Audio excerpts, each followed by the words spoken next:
मेरी मातृभूमि, मातृभूमि यो मेरी पितृभूमि, ओ भूमि तेरी जय जयकारा, न्यार हिमाला हिमाला तेरी जय जयकारा, न्यार हिमाला।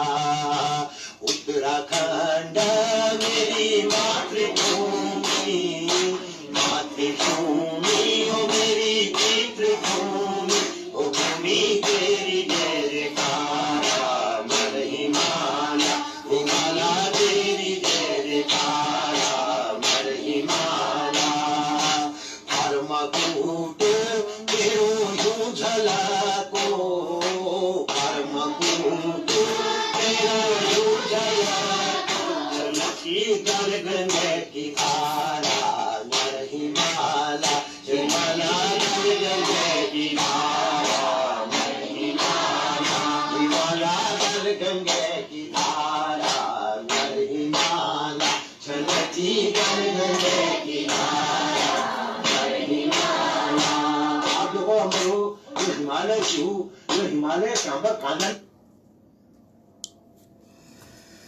नमस्कार। माँ नंदा और महादेव की धरती उत्तराखंड की जय और उस पवित्र धरती के सरोकारों के लिए दिन रात लड़ रहे लोगों की विजय हो।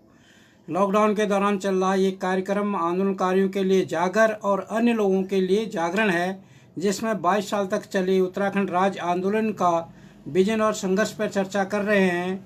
22 वर्षों तक दिन रात चला यह लंबा संघर्ष और उसके तपस्या के जो मेन बिंदु थे, मेन अंश थे, उद्देश्य था, उसमें सबसे प्रमुख था कि सन 1993 में जो कौशिक आयोग गठित किया गया, उसने जो अपनी रिपोर्ट उत्तर प्रदेश की विधानसभा को सौंपी, उसी के अनुसार उत्तराखंड राज्य की नौकरियों में केवल स्थानीय युवाओं की नियुक्ति, केंद्र सरकार की नौकरी में 27% आरक्षण, मूल निवास का निर्धारण 1980, राज्य में अनुच्छेद 371, वनों पर स्थानीय लोगों का अधिकार, लोकसभा और विधानसभा क्षेत्रों का परिसीमन पर्वतीय क्षेत्रों में क्षेत्रफल के आधार पर और मैदानी क्षेत्रों में जनसंख्या के आधार पर, और चकबंदी, जल जंगल जमीन आदि के कई मुद्दे थे। और इन सबसे पहले इनकी ज़रूरत थी कि अपना राज्य बने और जो प्रशासनिक ताकत हो अपने हाथ में आए। उसके लिए लोगों ने ठीक उसी तरह मेहनत की जैसे हनुमान जी ने लक्ष्मण को शक्ति लगने पर संजीवनी बूटी को लाने के लिए की। लोगों ने अपने घर छोड़े, परिवार छोड़ा, स्वास्थ्य की चिंता नहीं की, स्वार्थ छोड़ा, झंडे छोड़े, डंडे छोड़े, पार्टी की राजनीति छोड़ी, चुनाव छोड़ा, अलग राज्य की लड़ाई को जारी रखा। जब राज मिला तो वह भी साधु का रूप धारण कर सीता का अपहरण करने वाले कपटी रावण के छल कपट की तरह बहुत बड़ा छल हुआ। उस भूभाग का नाम भी उत्तरांचल दिया गया, जिसने उत्तराखंड राज्य आंदोलन के विजन के किसी भी अंश को नहीं छुआ, जिसके लिए उत्तराखंड क्रांति दल लगातार लड़ाई लड़ रहा है। प्रभु श्री राम की कृपा से हनुमान जी रावण के छल को नास्ता नबूद कर पूरा पर्वत ही उठाकर ले आए और लक्ष्मण के प्राण बचा लिए। उत्तराखंड में छल कपट करने वाले लगातार ताकतवर हो रहे हैं और उत्तराखंड बर्बाद हो रहा है। उत्तराखंड क्रांति दल की उत्तराखंड को बचाने और बसाने की जंग जारी है। जरूरत उत्तराखंड की जनता के आशीर्वाद की है। यदि उत्तराखंड के सम्मानित मतदाता रूपी श्री राम उत्तराखंड का भविष्य का निर्णय करते समय इन राज विरोधी रावणों के मांस, मदिरा या अन्य प्रलोभनों में आ जाएंगे, तो उत्तराखंड की मर्यादा, संस्कृति, संस्कार और समृद्धि संपदा रूपी सीता और उत्तराखंड राज्य एवं राज्य आंदोलन के विजन रूपी लक्ष्मण को कौन बचाएगा? क्या ये रावण या इन्हीं रावणों के भाई अभय रावण रूपी फर्जी संगठन जो आए दिन उत्तराखंड क्रांति दल को कमजोर करने के लिए बनाए जाते हैं, वो बचाएंगे? कदापि नहीं। उत्तराखंडियों, हमारा कर्म और हमारा धर्म केवल उत्तराखंड राज्य आंदोलन का विजन है। उसी विजन के ताकत से लोगों ने 22 साल तक लगातार दिन रात इस राज्य के लिए लड़ाई लड़ी। सारे लोग इकट्ठे हुए और जन आंदोलन खड़ा हुआ उसी विजन को लेके। और आज अगर हम उसी विजन को फिर से लोगों को जगाते हैं, वो विजन की याद दिलाते हैं, तो निश्चित तौर पर ये इनके लिए, इन रावणों के लिए अग्निबाण साबित होगा। आज मैं जो लेके आया हूँ वो है उत्तराखंड की जो शिक्षा व्यवस्था की, उत्तराखंड में जो मूलभूत जरूरत है, शिक्षा, स्वास्थ्य, रोजगार, परिवहन, ये मेन है। विजन में सारी चीज़ों को लेके हम आएंगे। और मैंने इससे पहले जो बताया उत्तराखंड राज्य के बारे में, उसके गांवों के पंचायतों के बारे में बताया, फिर उसके बाद विकास खंडों की क्या सोच थी, विकास खंडों के बारे में आंदोलन का विजन क्या था, और फिर जिलों के बारे में, विधानसभाओं के बारे में, और उसके बाद जिला परिषद और इसके बारे में बात हुई। उसके बाद राजधानी के बारे में कल मैंने एक वीडियो जारी किया था जिसमें बताया था कि राजधानी कुमाऊं गढ़वाल के सेंटर में होने के साथ साथ कई और कारण थे जिसकी वजह से गैरसैंण को चुना गया। ये तो थी उसकी भौगोलिक स्थिति जो राजधानी के बारे में मैंने कल बताया, और उसकी कनेक्टिविटी बताई, वहाँ पर जो वैज्ञानिक उसका दृष्टिकोण बताया, जो भूकंपी जो जोन है उसकी वो वहाँ पर दृष्टिकोण रखा गया, पर्यावरण को लेके वहाँ पे बातें रखी गई, और जो ज़मीन की वहाँ पे ज़रूरत होगी उसकी बातें कल बताई गई। उसमें मैंने सर रखा। परंतु उसके बाद जो राजधानी कैसे बनेगी, वो कल्पना क्या थी राजधानी की, अब तो ये था कि वो जगह का चुनाव कैसे होगा, वो मैंने कल के वीडियो में बताया। परंतु हम राजधानी की कल्पना लेके क्या आए थे विजन में, अगर राजधानी हम बनाएंगे और राजधानी गैरसैंण में बनेगी तो उसके लिए क्या नीतियाँ होनी चाहिए, ये भी स्पष्ट होना चाहिए। क्योंकि आज जो वहाँ पर बन रहा है कि विधानसभा भवन खड़ा कर दिया है, सचिवालय खड़ा कर दिया है, विधायकों के निवास खड़े कर दिए हैं, परंतु आज भी वो शहर कैसा बनेगा, उसकी संरचना कैसे होगी, उसके लिए कोई नीति नहीं बनी। जबकि उत्तराखंड क्रांति दल बार बार कहता रहा है कि जब भी हम कभी ऐसा काम करें उसका मास्टर प्लान आना चाहिए। तो उस आंदोलन में मैं 2 पंक्तियां उस पर राजधानी के बारे में बताऊंगा, फिर मैं शिक्षा के बारे में आऊँगा। उसमें स्पष्ट था कि जब भी हम गैरसैंण चंद्रनगर के नाम पर जो राजधानी बनाएंगे उसमें एक ऐसा इनर सर्कल बनाया जाएगा जिसके भीतर किसी को भी जमीन खरीदने, बेचने, मकान और किसी भी तरह का व्यावसायिक भवन बनाने की अनुमति नहीं होगी। और ये मैं अभी जो बहुगुणा जी ने जब वहाँ पे वो बुलाई थी, मीटिंग बुलाई थी पहले कैबिनेट की और कोशिश की थी, तो उन्होंने भी उस समय वहाँ के आसपास के एरिया में ज़मीन खरीदने पर पाबंदियाँ लगाई थी, जो कि सरकार ने उसमें ढील दी है। तो ये उसी विजन के अंदर, चाहे बहुगुणा जी किसी पार्टी से रहे हों, क्या रहे हों, वो अलग बात है।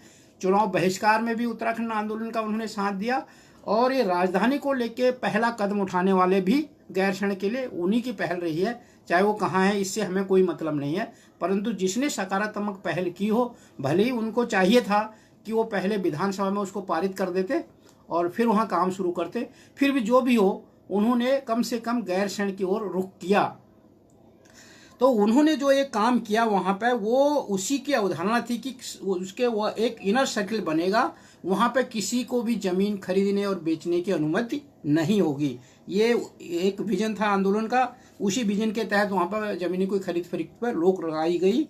दूसरी चीज़ थी, इस परिक्षेत्र में जहाँ पर जमीन खरीदने की और बेचने की अनुमति नहीं होगी, वहाँ पर किसी को व्यावसायिक भवन बनाने की भी अनुमति नहीं होगी। और इस राजधानी के भावी स्वरूप और सुंदरता को बनाए रखने के लिए यह व्यवस्था आवश्यक है। राजधानी क्षेत्र के वैज्ञानिक विकास के लिए वहाँ नए संसाधन जुटाने का विशेष ध्यान दिया जाएगा। वहाँ पर अतिरिक्त लोड ना पड़े, ज़्यादा भवन ना बने, वहाँ पर सरकारी भवन के अलावा कोई निजी व्यावसायिक भवन नहीं बनेंगे, क्योंकि वहाँ पर लोगों के अपने रेजिडेंशियल तो है ही हैं, वहाँ पर जो है वो चलेंगे, परंतु कोई व्यावसायिक निर्माण उस क्षेत्र में अनुमति नहीं दी जाएगी। ये था राजधानी का। आज मैं जो लेके आया हूँ, आज का इस वीडियो में मैं विशेषकर शिक्षा नीति पर, जो शिक्षा का विजन था विशेषकर उस आंदोलन में, उसके लेके आया हूँ, उस पर बोलूँगा। उसको शुरू करने से पहले मैं जो वीडियो चला रहा हूँ गिरदा का, उसको मैं आपको सुनाता हूँ, फिर उसके बाद आता हूँ। तो बात न करे, हम जरा सा हमारे बुजुर्ग ने कहे तो बात हम लोग कोशिश करी कि हम ना दिन दिन तो बात उनके पूछूं। तो ताली ताली ताराई कूनी, ताली ताली ताराई कूनी, ओ कूनी मली मली बाबरा लगी माला, ओ कूनी मली मली बाबरा लगी माला, ताली ताली ताराई कूनी,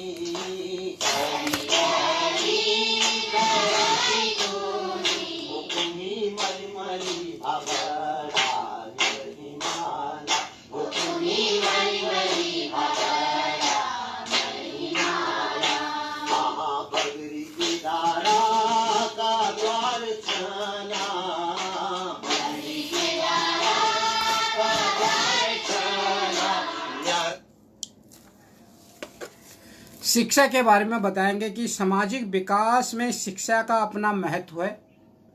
इंटरमीडिएट तक बालक एवं बालिकाओं को निःशुल्क एवं अनिवार्य शिक्षा दी जाएगी। उत्तराखंड क्रांति दल शिक्षा नीति में अमूल परिवर्तन भी सुनिश्चित करेगा। व्यावसायिक शिक्षा पर विशेष ध्यान दिया जाएगा। इसके लिए मेडिकल कॉलेजों, इंजीनियरिंग कॉलेजों, पॉलिटेक्निक संस्थानों इत्यादि की स्थापना की जाएगी जो सीधे सीधे व्यवसाय, रोजगार, धंधों इत्यादि से जुड़े हों। प्रस्तावित राज्य में शिक्षा उच्च प्राथमिकता वाला क्षेत्र होगा क्योंकि उत्तराखंड में जो रोजगार पैदा करने का भी इसको एक जरिया शिक्षा को मान के विजन में था कि उत्तराखंड राज्य आंदोलन का कि हम इसी से काफ़ी रोजगार पैदा करेंगे। शिक्षा का दायरा ये नहीं होगा कि हम वहाँ के जो बच्चे हैं उन्हीं के लिए वहाँ पर शिक्षा केंद्र या शिक्षा को फोकस करके करेंगे या शिक्षा संस्थान खोलेंगे। हम उत्तराखंड आंदोलन का ये विजन था कि जब हम वहाँ पर शिक्षा पर काम करेंगे तो जो बाहरी जो छात्र हैं उनको भी वहाँ आकर्षित किया जाएगा ताकि वहाँ पर आर्थिक गतिविधियाँ बढ़ें और वहाँ पर नए रोजगार पैदा हों। ये शिक्षा का था। शिक्षा उच्च प्राथमिकता स्कूलों को और कॉलेजों की संख्या में वृद्धि के साथ साथ शिक्षा को रोजगारोन्मुख बनाया जाएगा। शैक्षिक योजनाएं इस प्रकार तैयार की जाएंगी जिनसे एक ऐसा दीर्घकालिक खाका तैयार किया जा सके कि हर वर्ष विभिन्न क्षेत्रों में तकनीकी और रोजगारोन्मुख शिक्षा प्राप्त कर स्कूल, कॉलेजों, तकनीकी संस्थानों से निकलने वाले युवा खाली न बैठें। प्रतिवर्ष रोजगार उपलब्ध करवाने हेतु सरकारी, अर्ध सरकारी और निजी सेक्टरों सहित व्यक्तिगत व्यवसाय खड़ा करने हेतु संतुलन बनाना होगा और दीर्घकालिक योजनाएं बनानी होंगी ताकि बेरोजगारी एवं पलायन पर अंकुश लगाया जा सके।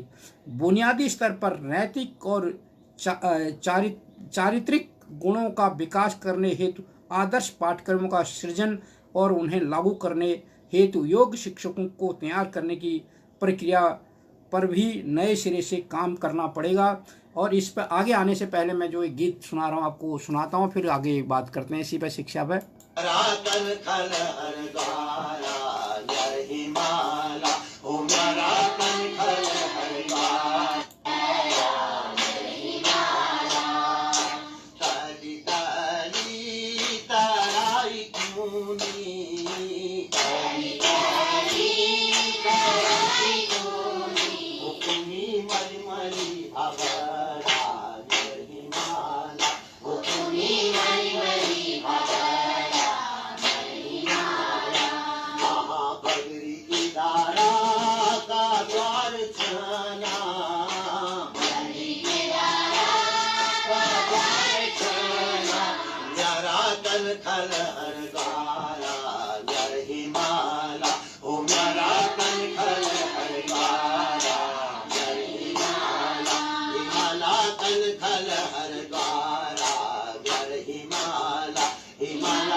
छाला जानी बटानन ठुला कैलाशा जर हिमाला वे बटानन ठुला कैलाशा जर हिमाला हिमालानन ठुला कैलाशा जर हिमाला हिमालानन ठुला कैलाशा जर हिमाला।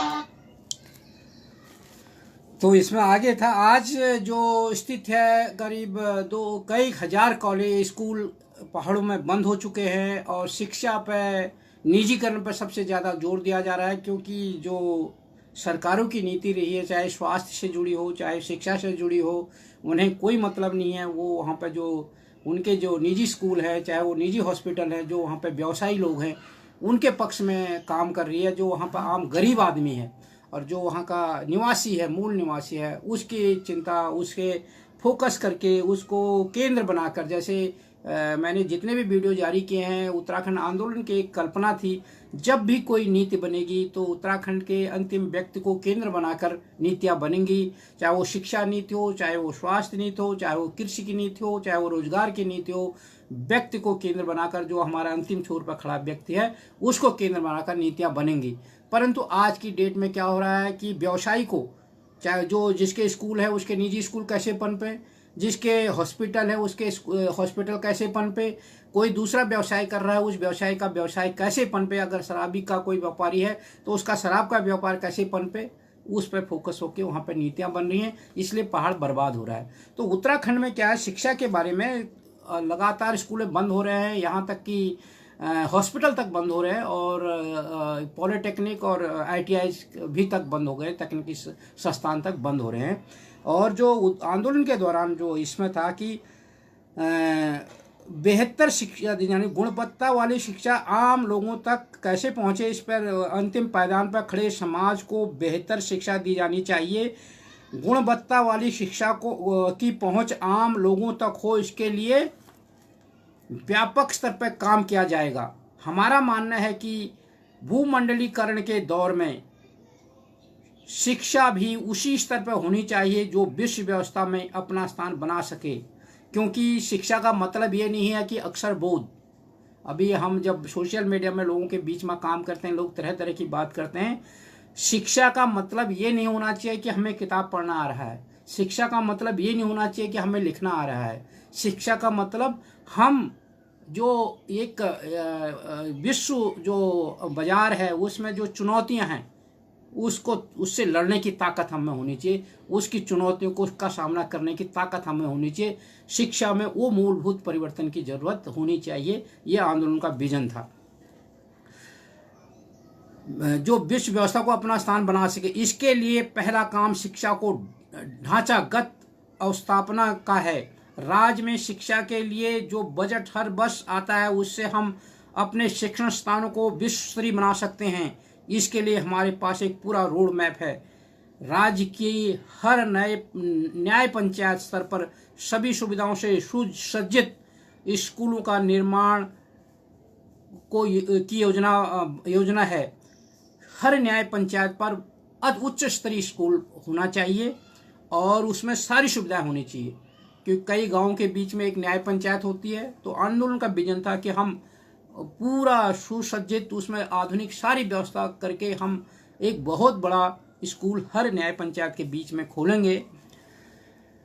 हर पंचायत, और पंचायत में क्या होगा, हर पंचायत क्षेत्र में शिक्षा का एक केंद्र की स्थापना की जाएगी। इस परिसर में प्राइमरी से लेकर माध्यमिक की बेहतर व्यवस्था की जाएगी। न्याय पंचायत में तो हायर मतलब तक के स्कूलों की जबरदस्त व्यवस्था होगी, उसमें सब कुछ सुविधा होगी, और मिडिल तक 8 होगा, माध्यमिक शिक्षा तक। विश्व स्तरीय शिक्षा हेतु ढांचागत व्यवस्था, हर परिसर में आधुनिक स्कूलों का भवन। अब विश्व स्तरीय शिक्षा हेतु ढांचागत व्यवस्था के अंदर क्या होगा, हर परिसर में आधुनिक स्कूल का भवन होंगे, खेल का मैदान होगा, कंप्यूटरीकृत आधुनिक पुस्तकालय होंगे, सारी सुविधाओं से युक्त प्रयोगशालाओं के अलावा बच्चों की रचनात्मकता को आगे बढ़ाने के लिए बहुउद्देशीय ऑडिटोरियम का निर्माण किया जाएगा। इन स्कूलों में प्रधानाचार्य और शिक्षकों की कमी नहीं होने दी जाएगी। यह आंदोलन का विजन था, 80 का सपना था ये। और ये सोचना पड़ेगा यहाँ की जो युवा वर्ग है, जो स्टूडेंट्स हैं और जो लोग हैं जो आज की डेट में मतलब हवा में बातें करते हैं, ग्राउंड लेवल पर उत्तराखंड में क्या काम नहीं हुआ और आंदोलन के विजन में हमने क्या चीज़ खोया 20 सालों में, वो समझने की ज़रूरत है। शिक्षकों की कमी नहीं होने दी जाएगी। इन स्कूलों में बच्चों की रुचि के अनुरूप अपना कैरियर बनाने के लिए समय समय पर शैक्षिक कार्यशालाओं का आयोजन किया जाएगा। बच्चों को मेडिकल, इंजीनियरिंग और अन्य व्यवसायों में जाने के लिए समय समय पर कार्यशालाएं आयोजित कर प्रोत्साहित किया जाएगा। इस काम को करने के लिए शिक्षा से जुड़े उन लोगों की एक टीम बनाई जाएगी जो इसके लिए समयबद्ध कार्यक्रम तय कर अलग अलग चरणों में इसे पूरा कर सकेंगे। हम चाहते हैं कि राज्य के सभी बच्चों को प्राइवेट स्कूलों से अच्छी शिक्षा मिले, सबको निःशुल्क शिक्षा की व्यवस्था की जाएगी। ये आंदोलन के शिक्षा के बारे में वो थी। और आंदोलन में एक सोच उभरी थी कि जो हमारे प्रवास में लोग रहते हैं, वो भले ही आज की डेट में क्या होता है, लोगों ने पलायन, बच्चों को बेहतर शिक्षा के लेके भी पलायन बहुत ज़्यादा वहाँ पर हुआ है, क्योंकि वहाँ पर अच्छे स्कूल नहीं है, बच्चों को शिक्षा नहीं मिल पाती है, इसलिए लोग बच्चों को अपने दूसरी जगह ले जाते हैं जहाँ वो खुद रहते हैं, वहाँ ले गए। मेन एक कारण रहा शुरू में जो पलायन हुआ, लोगों ने शुरू में पैसा कमाने के लिए पलायन किया, तो एक व्यक्ति ने किया परिवार से, परंतु उसने आगे जाके देखा कि उसके बच्चों के लिए अच्छी शिक्षा की व्यवस्था नहीं है, तो उसने अपने बच्चों को भी ले आया और इसीलिए पलायन की प्रक्रिया आगे बढ़ गई और परिवार यहीं बच गए। और इस चीज़ को मानते हुए उत्तराखंड आंदोलन के दौरान एक विजन था कि हम रिवर्स पलायन करने के लिए वहाँ पे शिक्षा का स्तर काफ़ी ऊंचा करेंगे और लोग जो यहाँ हैं वो उनके बच्चों को बेहतर शिक्षा मिले, उसके लिए वहाँ अपने बच्चों, उत्तराखंड में अपने बच्चों को अपने घर में भेजेंगे ताकि उनके बच्चों को वहाँ अच्छी शिक्षा मिले। ये आंदोलन का विजन था। इस तरीके से हम रिवर्स पलायन कराएंगे, जिस तरीके से जिस रूट से पलायन हुआ उसी रूट से हम उसको रिवर्स कराएंगे। ये आंदोलन का विजन था, क्योंकि लोग शिक्षा, पहला फोकस लोगों ने बेहतर शिक्षा के लिए अपने बच्चों को पलायन कराया था। तो उस शिक्षा को अगर हम यहाँ से जहाँ वो बसे हैं वहाँ से बेहतर शिक्षा और सस्ती शिक्षा अगर उत्तराखंड में दिला सकने में काम, निश्चित तौर पर रिवर्स पलायन वहाँ पर होगा। ये उत्तराखंड आंदोलन का मानना था। इसको आगे बढ़ाने से पहले मैं जो गिरदा का गीत चल रहा है इसको आपको सुनाता हूँ, फिर आता हूँ। पार्वती को न्यारा में ये छो, पार्वती को न्यारा में ये छो, शिव जी को सोरासा नर हिमाला, ये छो शिव जी को सोरासा नर हिमाला, महाफिन मयेरी मेरो योजना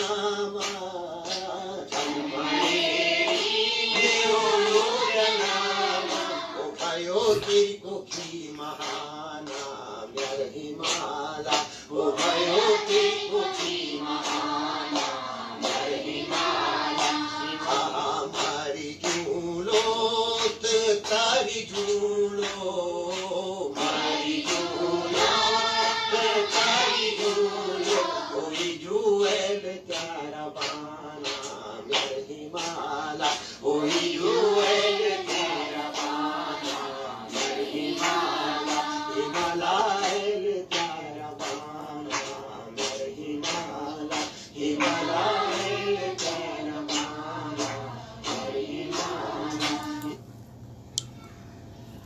ये शिक्षा नीतियाँ थी। और इसमें सबसे बड़ी बात यह है कि जो उत्तराखंड आंदोलन का ये विजन आज से करीब 35-40 साल पुराना विजन है और उन्होंने इस कल्पना को लेके जो आज भी सार्थक है उसको लेके इसीलिए 22 साल तक दिन रात लगे रहे।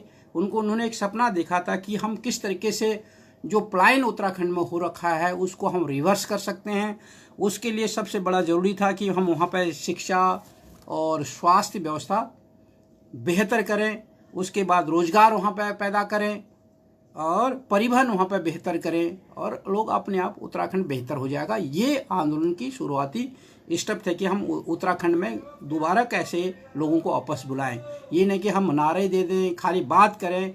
इन बेसों पर उत्तराखंड में रिवर्स पलायन नहीं हो सकता जब तक हम वहाँ पर शिक्षा बेहतर नहीं करेंगे, स्वास्थ्य व्यवस्था बेहतर नहीं करेंगे, जब तक हम वहाँ पर परिवहन व्यवस्था बेहतर नहीं करेंगे, जब तक हम वहाँ पर रोजगार नहीं दे पाएंगे, तब तक रिवर्स पलायन नहीं हो सकता। और उसके लिए बेसिक ज़रूरत थी कि हम शिक्षा को बेहतर बना दें।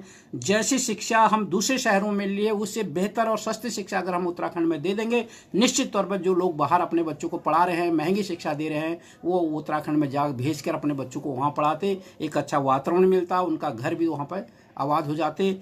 उसके बाद हम स्वास्थ्य की भी व्यवस्था अगर वहाँ पर सस्ती और अच्छी कर देते तो निश्चित तौर पर लोग रिवर्स पलायन करते।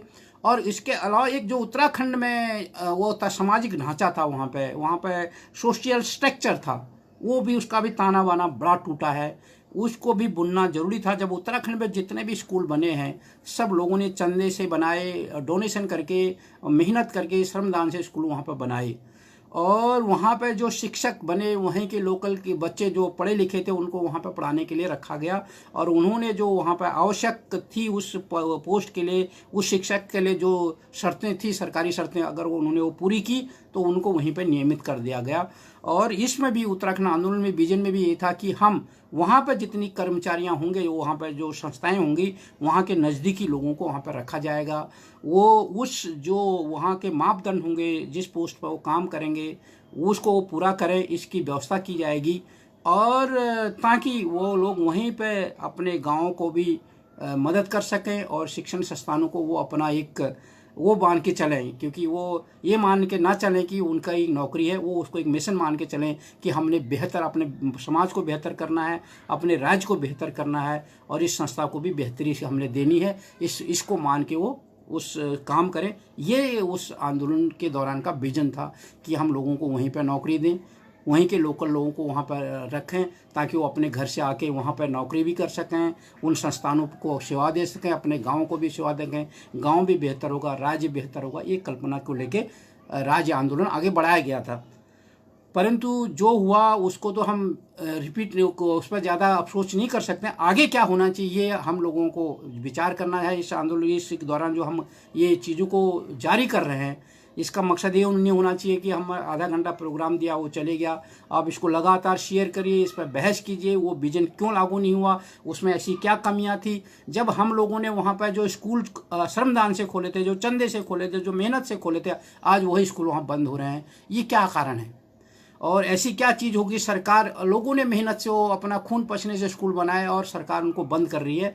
और ऐसी क्या चीज़ हो गई है, ऐसी क्या दिक्कतें हैं, ये भी बहुत बड़ा सवाल है। इसकी किसकी जिम्मेदारी है? हम लोगों की, सबकी जिम्मेदारी है कि हम इस पर सवाल उठाएं और वहाँ पर बेहतर शिक्षा हो। आज क्या हो रहा है कि अगर हम यहाँ पर राजस्थान का ही अगर हम उदाहरण है, पिलानी एक जगह है, वहाँ पर बिट्स का है, बिरला इंस्टीट्यूट है वहाँ पे, और दूसरे इंस्टीट्यूट है वहाँ पे पूरा चल रहा है। वो ऐसी जगह पे है जहाँ पे लोगों का मूवमेंट है ही नहीं, परंतु वहाँ पे एक अच्छा इंस्टीट्यूट खुल गया तो लोग जगह जगह से पूरे भारत से वहाँ पहुँच रहे हैं। क्या उत्तराखंड सरकार ऐसी व्यवस्था नहीं कर सकती? अगर स्कूल बेहतर होगा, हम अपने लोगों को रिवर्स प्लान की बात का सपना ही क्यों देख कि को ही नहीं, हम बाहर के लोगों को वहाँ पर बुलाने की ताकत अगर हमारी संस्थाओं के अंदर होनी चाहिए। हम इतने बेहतर वहाँ कह रहे बच्चे नहीं हैं, बच्चे इसलिए नहीं क्योंकि हमारा जो स्कूल है उनका स्तर नहीं है। उनका स्तर अगर हम ऊंचा कर देंगे तो निश्चित तौर पर आप वहाँ कहीं कोई भी बच्चा आ सकेगा और वहाँ पढ़ेगा। तो वहाँ की जो समस्या है कि वहाँ स्कूल में बच्चे नहीं, वो अपने आप खत्म हो जाएगी। परंतु उसका मेन कारण क्या है, उस पर सरकार जाना नहीं चाहती। स्कूल में बच्चे नहीं, कोई सरकार को बहाना मिल गया ताकि सरकारी संस्थाएं बंद हो जाएं और निजी स्कूलों को बढ़ावा मिल जाए। आज जिन लोगों ने इस शिक्षा के बारे में जो विजन है वो आंदोलन का, उस प्रोग्राम में जो भाग लिया, सबको बहुत बहुत धन्यवाद। मैं इन सारे वीडियोज को अपने YouTube चैनल उत्तराखंड संसार में भी डाल रहा हूँ, आप उसको भी सब्सक्राइब करें। और उसमें मैं इससे पहले का जो वीडियो डाला उसको भी लिंक करूँगा, जो बाद में डालूंगा मैं स्वास्थ्य के बारे में कल, उसको भी लिंक करूँगा। और भी जो वीडियो मैंने डाल रखे हैं, डाले हुए हैं पहले भी, उनको भी लिंक करूँगा ताकि सारी चीज़ें लोगों की समझ में आएँ।